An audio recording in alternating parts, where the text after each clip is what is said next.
In this third part of the video on how to use definite integration to find the area, let's look at some past paper questions.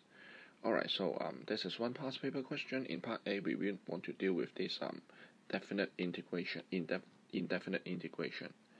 So with x and ex all mixed together, I think it's best use integration by parts to deal with it. Alright, so we can change it into x e minus x. X would be in one thing, and e minus x dx, we can put them into an integral, into the differential.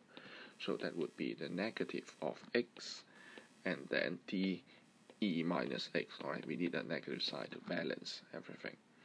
Right, and then we can apply the integration by part with this one. That would be x e minus x, and add to it e minus x dx. Alright, and that integration will be the negative of e minus x. So that is the answer to part A.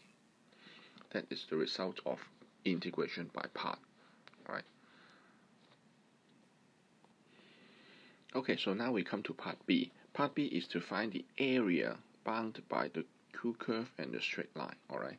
Now, well, while we might do it left, right, or up, down, or horizontally, but I think up and down is better, because if you want to do it horizontally, you have some real problem changing x as the subject. Alright, you have real problem changing x into the subject. You want to do the x, but for this curve it's really difficult to change x as the subject, so we rather do it vertically so that we can keep y as the subject. Alright, so if the curve is red, alright, and the straight line is blue, now it is pretty obvious we don't need much partition. We don't need any partition at all. It is always the red above the blue throughout the entire region. Alright. And secondly, we need to find out the intersection points. Alright. This obviously is the origin. We need the intersection point for the boundary. So we need to solve for them. On one hand, y is x over e. On the other hand, y is x to the power e minus negative x. So we have x is 0, or 1 over e is e to the power minus x. Alright, you might want to create a 0 to make things clear. Alright, you have this is 0. So that means x is 0. Alright, and that means x is 1. Alright, because 1 over e is just e to the power minus 1. So we know this point is x is 1, y will be 1 over e. Alright, anyway, we only concerned about x. X is 0 all the way to 1. Alright, so the area will be the integration from 0 to 1. Alright, and then the red y, that is x ex, and subtract from it the blue y, that is x over e.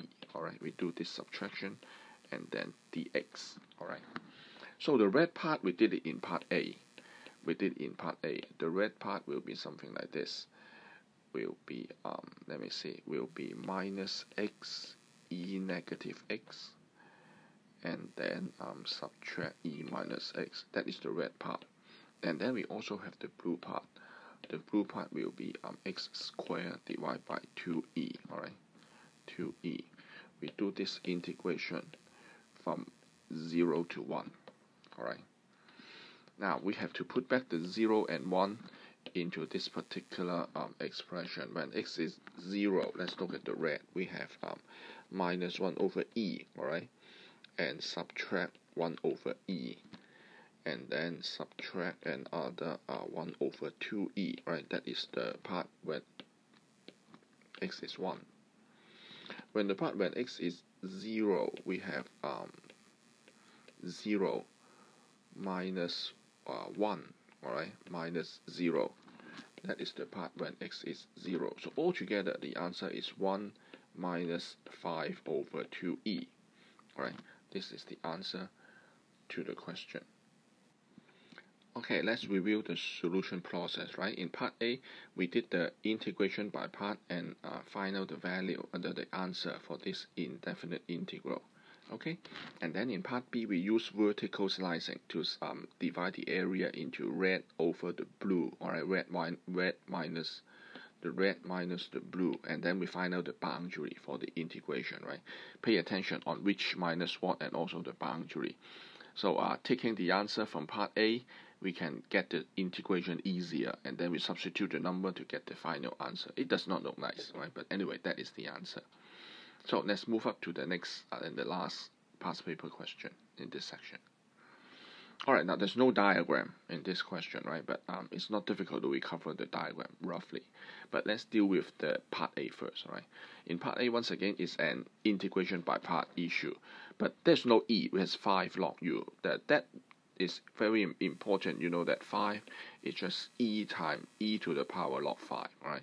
Because log and e, they are opposite operation. So in that case, we can recover the e. Now for clarity of writing, let me put, because log 5 appears a lot of times, so let me replace with k, alright? So let's say k is log 5, so that is e to the power k. So we have the integrate in part A, we have the integrate of u times 5u du. K is a constant, mind you, right? It's e to the ku times du, alright? So we can use integration by parts, right? Knowing that the d of EKU will be k times EKU du. Alright, so we can put the 1 over k to the other side like this. So then we can have the EKU du. We can replace it with 1 over k. That was EKU du. Alright, we can replace it with 1 over k deku. Now it seems complicated, right? But now if you think about it, that is how we do the integration by parts. Alright, so then we can apply the integration by part right here. That is 1 over k u eku, and subtract from it, you keep the 1 over k. Alright, don't forget the 1 over k. That would be eku du. Alright, and eku du will be another 1 over k, so that's 1 over k u eku minus 1 over k squared, just eku, alright, plus the constant.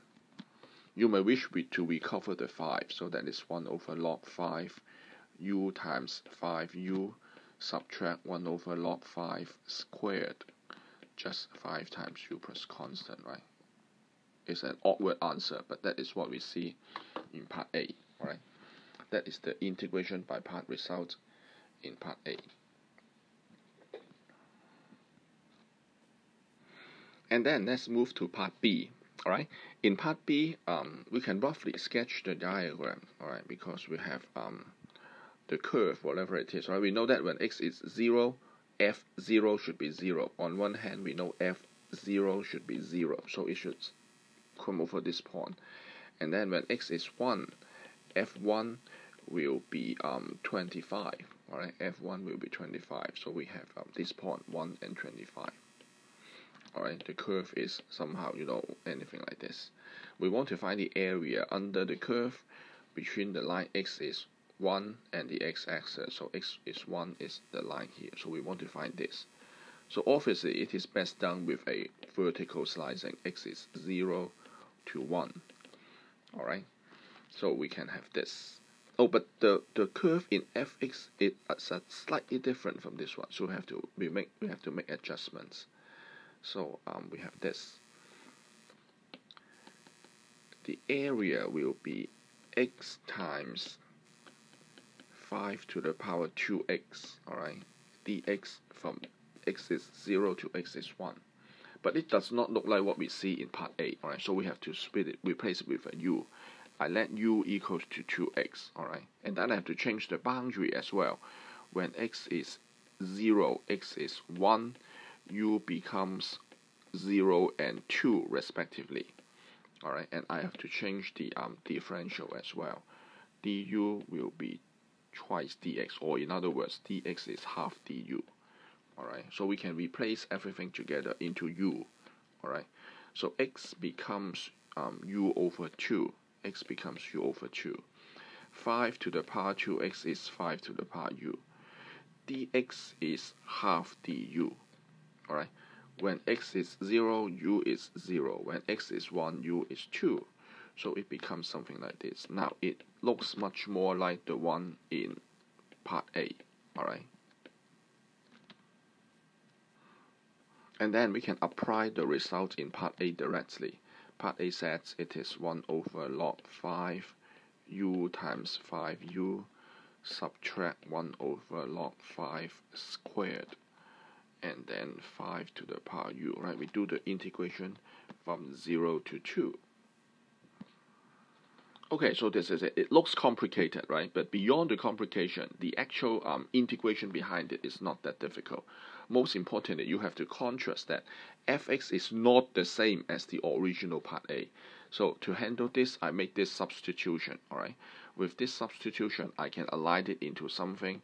We can use part A, alright, to handle the integration. So you put back the 0s and 2 into this square bracket. You put back the 0 and 2. So we have the answer is an even more awkward answer, but this is the final answer nonetheless. Alright, divide by 6 over log 5 squared. Alright, I'll leave it to you as an exercise on how to handle the numbers 2 and 0 into this square bracket. Okay, that is another past paper examples on how to calculate the area under curve with definite integration. This is the end of the part 3.